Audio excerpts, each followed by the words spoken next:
We do not belong to anyone else. Committed to the idea of obtaining Greenland in whatever means we can. Greenland's new prime minister stares into the camera and hammers 7 words that slice through Arctic fog. We do not belong to anyone else. Seconds later, a White House spokeswoman doubles down, pledging to obtain the island by whatever means we can. The clash feels like theater. Yet behind those sound bites rumbles a chess match that could redraw radar maps, spike missile budgets, and fracture NATO before the ice melts. While headlines fixate on Donald Trump's dream of a 75th state, Ottawa and Brussels quietly pour billions into Arctic gold, molybdenum, and LNG, locking contracts that bypass every U.S. port. If Washington wins, it patches a hole in its northern shield. If it loses, America's hypersonic edge may freeze shut overnight. So how did a frozen slab of rock flip the script on the world's largest superpower?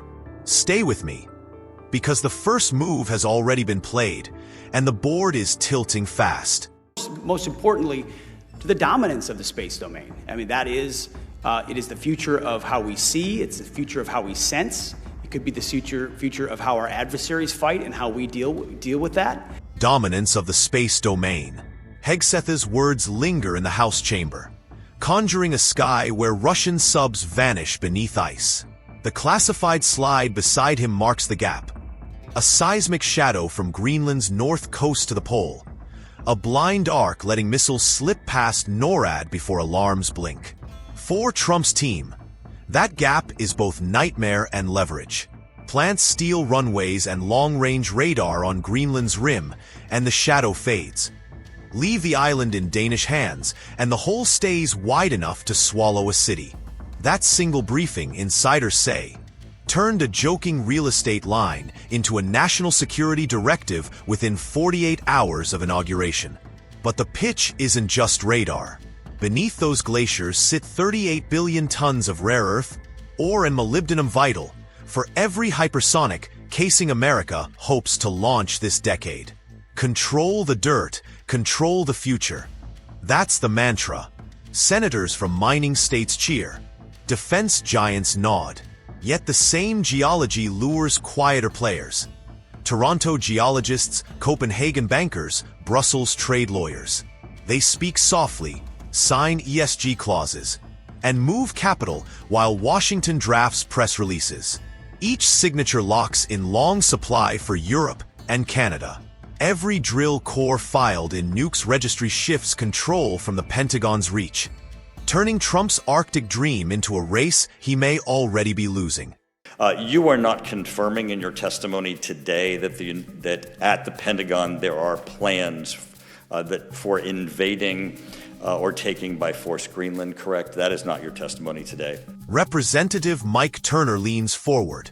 You're not confirming plans to invade Greenland, correct? Hegseth sidesteps, vowing only to work with Greenland to ensure it is secured. In 10 seconds, conquest becomes radioactive on Capitol Hill. Staff lawyers flip through treaties.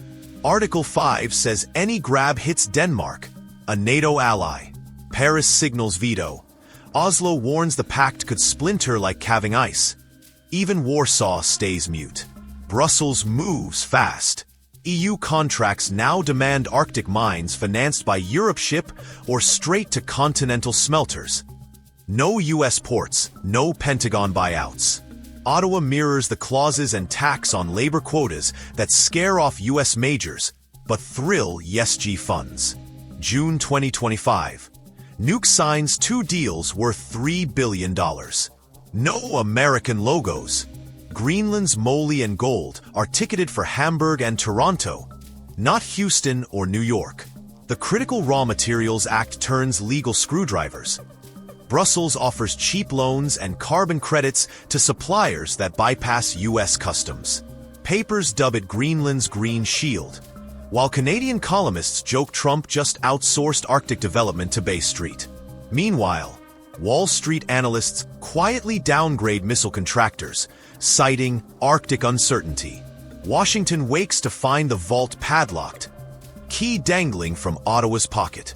Take it anyway still lingers, But the price is a fractured alliance and a radar gap that stays wide open. Toronto rarely appears in Pentagon threat maps, yet one modest office on Bay Street just rewrote the Arctic ledger. Greenland Resources, market cap a rounding error, stitched a 30-year molybdenum license in June. The paperwork hums with Eurocash, EIB green loans, Danish export guarantees, and an offtake clause sending every ton to German hydrogen steel mills. No U.S. signature, no Pentagon fast track. Days later, Amaroq Minerals copied the play. London Pensions, Norway's sovereign fund, and a Danish public bank hurled £45 million at the dormant Nalyanak gold vein. Bundling silver and copper, Brussels craves for turbine valves. In barely a fortnight, two Canadian juniors controlled alloys that harden hypersonic nose cones and cool next-gen reactors. Cap tables show 0 American directors.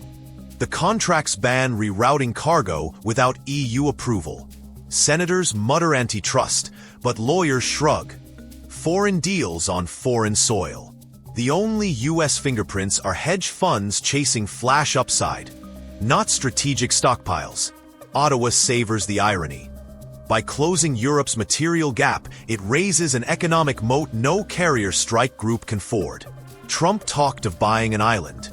Canada bought the clock, and every minute now drains Washington's leverage.